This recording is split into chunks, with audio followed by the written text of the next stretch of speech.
Hello, I'm the Media Wiz, because one art form wasn't enough, and welcome back to another commentary.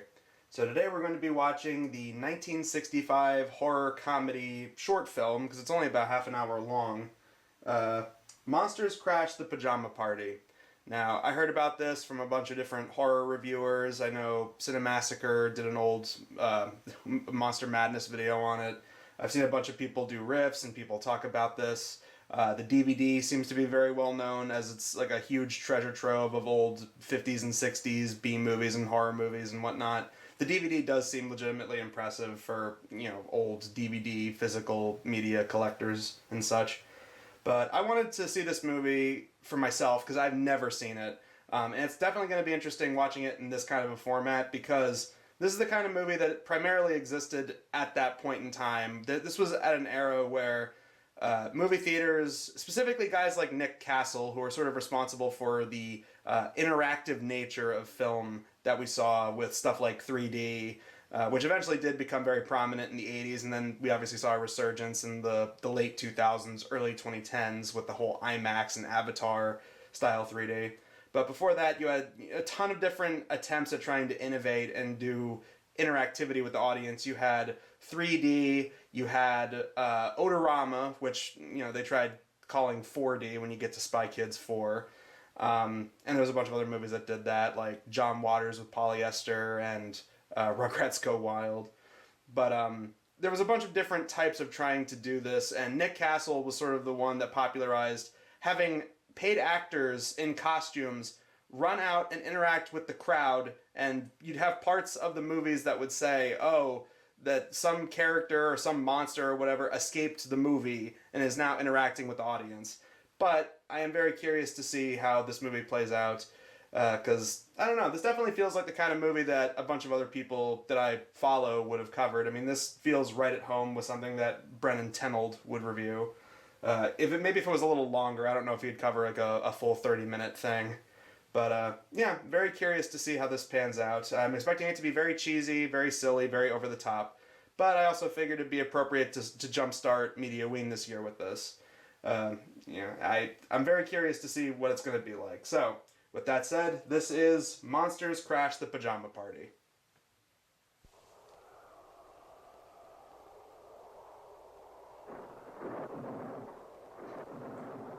Alright, we got some cardboard cutout mountains. Looks like a play on tape. Before we start our show in your theater, the producers and distributors wish to take this opportunity to warn you, the theater audience.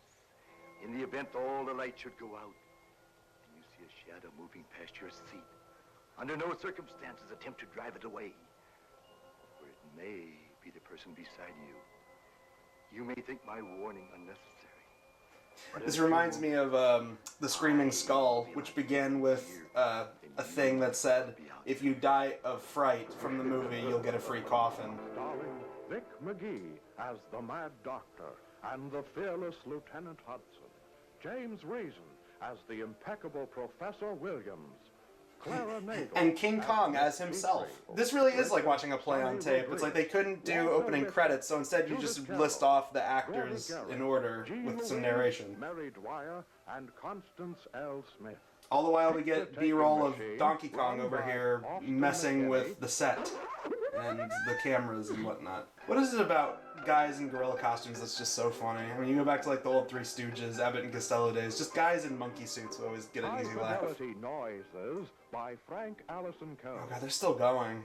Sound stuff run by Roger. Like that whole opening narration was 2 minutes. Now we're going to this.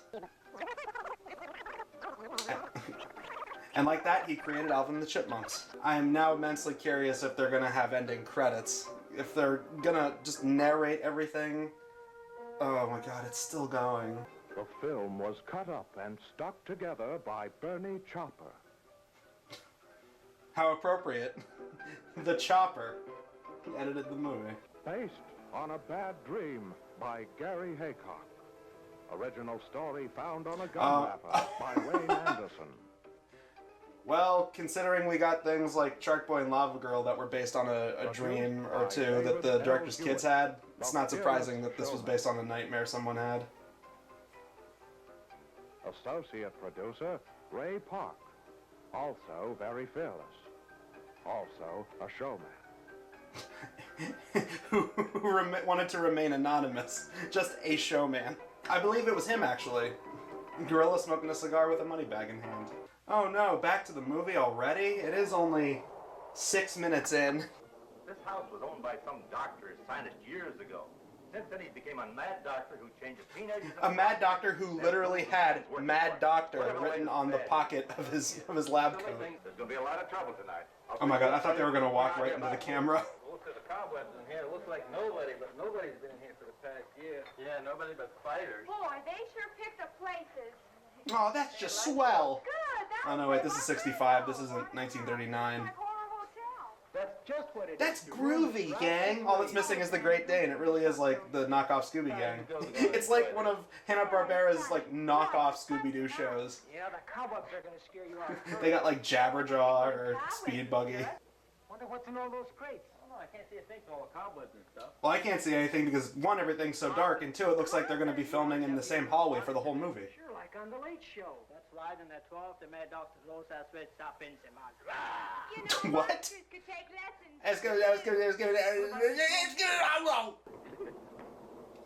Wow, gang, we just stumbled upon someone's public access show set. Going back to Three Stooges, now I'm just imagining, like, you got the guy dressed up as the devil, and the guy dressed up in the skeleton costume, and the guy who's like the Undertaker. Well, what's wrong? it's locked. You just have to lock it without a fire. Oh, no. Well, it really isn't too cold. A fire would have been nice. Also, it seems like they got plenty of light. Oh, no, wait, I'm sorry, that's the lighting from the soundstage. This really is like a play on tape, the more I think about it. This really does feel like, I mean, even down to the premise of like, oh, somebody would run through the crowd and interact with the crowd. It really does have like that old vaudeville kind of feel to it. Wait a minute, let's go back to the camp and get some monster stuff. Hey, Tom. Get some monster energy? What? Yeah, we better hurry if we want to get back by 12. Yeah, it's 10 now. Let's move it.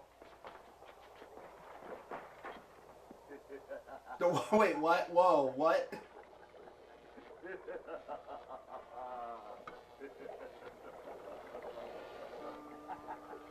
I see we have visitors tonight, Mad Doctor. Oh, she must be the Draculina.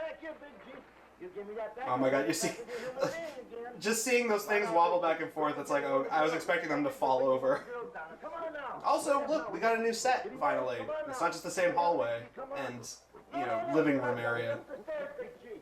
And by that I mean they got 2 fake walls and 2 tables of stuff with beakers that have, like, Kool-Aid and juice in.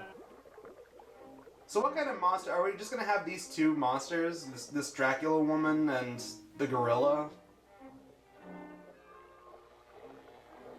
Oh my god, this dude not Jerry Lewis over here.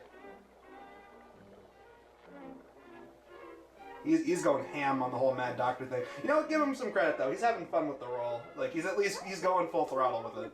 Well, I'm going to find someplace to wash up.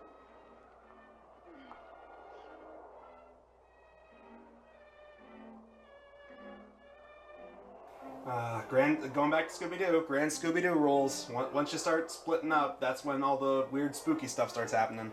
Okay, so they have a little more going on with this set. Alright, I can give them credit. This set for low-budget 60s schlock, not terrible. Looks pretty decent. Look, you got like the gridiron fence, you know, kind of gate door in there. That's not bad. Come on, hurry up with that tire. I'm hurrying. Oh man, so okay, we're gonna have people dressing up in fake monster costumes versus people who are actually being turned into monsters, and we're probably gonna have like a big scene where everyone's running around the house and running into each other. What? Okay. So just hooking up some wire and this thing turns her into a gorilla. Then why was there the cut here thing written on her head?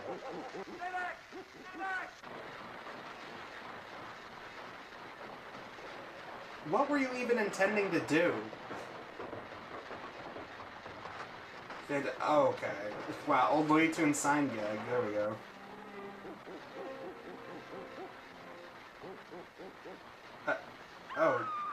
Wait, transformed her back to human? Maybe he just wants to get away from the doctor, I guess.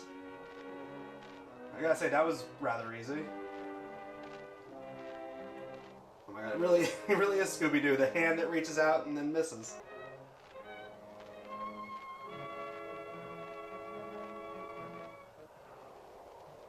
Okay, that shot was actually not that bad. That was pretty effective. Nice little slow pan across. That was good. Is that Dracula woman gonna come back at all? Like what? Like she was just sitting there. Like please tell me she's gonna be like. Is she gonna go after the boys or something? I mean, like we're more than halfway through. I am wondering how this is gonna end. I guess you could call this trying to build suspense, but so far it seems like it's just kind of it's too silly for it to. See, like right there. Yeah, it's. I was gonna say this is like trying to build suspense, but it's too silly, and it knows that it's silly. So I can't really tell if they're trying to scare the audience. I think that more of the scares would come from what was supposed to be running around the theater.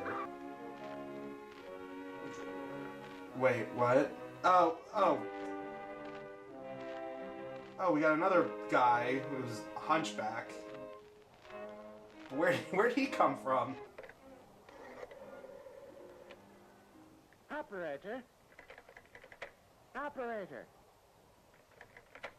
Give me the university. No, I don't know the number. How many universities are in this crummy town? Just connect me Oh my with god, it's Professor so obviously Williams. ADR because you can see like the audio's not syncing with the lips. Will you answer your phone? You So big this clown? is one of the guys from the Reading that beginning of the comic movie. book. Yes. Yes. What? The racket they're making. I don't know. Yes. I can hear it Yes. on my front porch. What? Of course I love the extra emphasis on the what. The what? Cool whip. Come on, you got like 5 minutes left. I'm very curious where this is. Like, how do you end this? I am very curious what it would have looked like in the theater. Well, Like with stuff running Your hunch around. was right. Like you probably got guys in gorilla costumes and like Operation skeletons on like trick wire on the ceiling, like like dangling on through. Which one shall we take first, Dracula?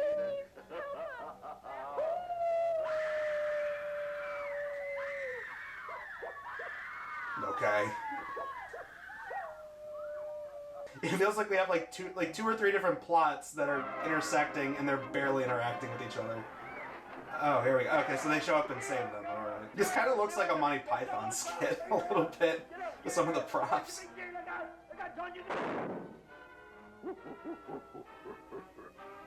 Oh, okay. I thought it was gonna be like his clothes were blown off, like he's in his like underwear or something. I don't know. I love it. You can see like where they have like these little like sparks on the floor. They're like perfectly lined out.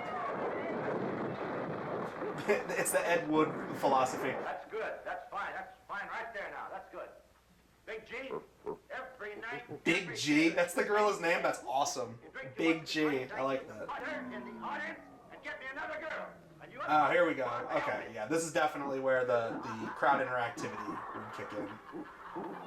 All right.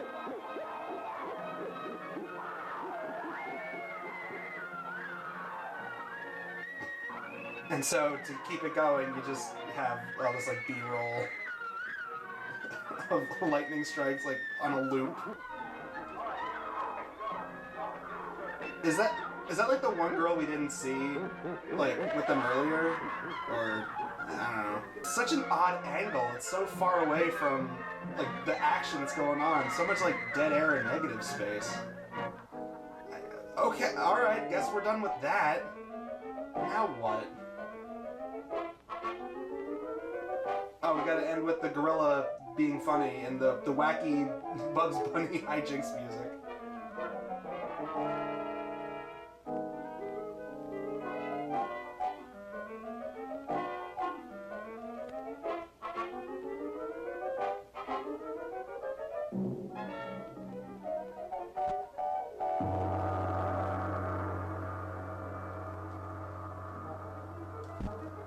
Okay. All right. That's it. That's the end. No ending credits or anything. Okay. Wow. All right. So that was Monsters Crash the Pajama Party. I really have no idea what to make of that ending. I mean, they just kidnap a girl, strap her down, she's screaming, it's filmed really terribly because like it's all the way in the back of the room and like the camera's super far away from what's going on. And then the gorilla got to be funny and you know, hit a gong and then wobbled around and then it just stopped. Like, I seriously was expecting more. I had no clue where that was going to go. But I guess that is sort of that was sort of the appeal of these old things. They were just super cheesy, super silly, super on the nose. Especially around the time of the 60s, there was sort of like you know, that, oh gosh and golly gee willikers, like, you know, the guy jumps out with the wolf mask and then his pants fall down and he's in his underwear, he has to run away. But, man, I feel like this probably would be a little more effective in the theater, but as it stands, I mean, if you're looking for something just silly, like some old silly crap to laugh at, this feels like something Brendan Tennant probably would have reviewed. It feels like if it was a little longer, maybe they would have done it on Mystery Science Theater. But as it stands, I mean, it's very tongue-in-cheek, it's very on the nose. I mean, like I said, the guy playing the mad scientist, he was giving it his all. He went full Jerry Lewis. He was going ham on that. I mean, it knows it's stupid. I mean, it's called Monsters Crash The Pajama Party.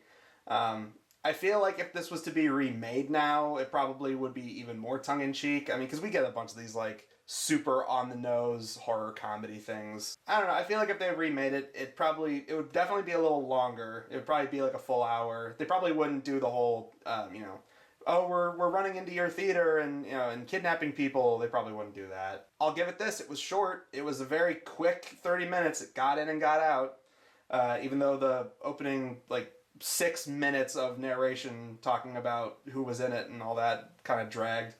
And the plot, I mean, the plot in 16 quotation marks didn't really make a whole lot of sense. They know it's stupid. I mean, really, what can you say? So, yeah, a very, very bizarre short film, but hey, it's a good way to start Mediaween this year. So, tune in next time. We're going to be talking about a theme park attraction. It's going to be very different compared to this. It's going to be an interesting one. It's based around everyone's favorite orange fat cat that loves to eat lasagna and dislikes Mondays. So yeah, look forward to that next time. But until then, I'm the Media Wiz, because What Art Form wasn't enough.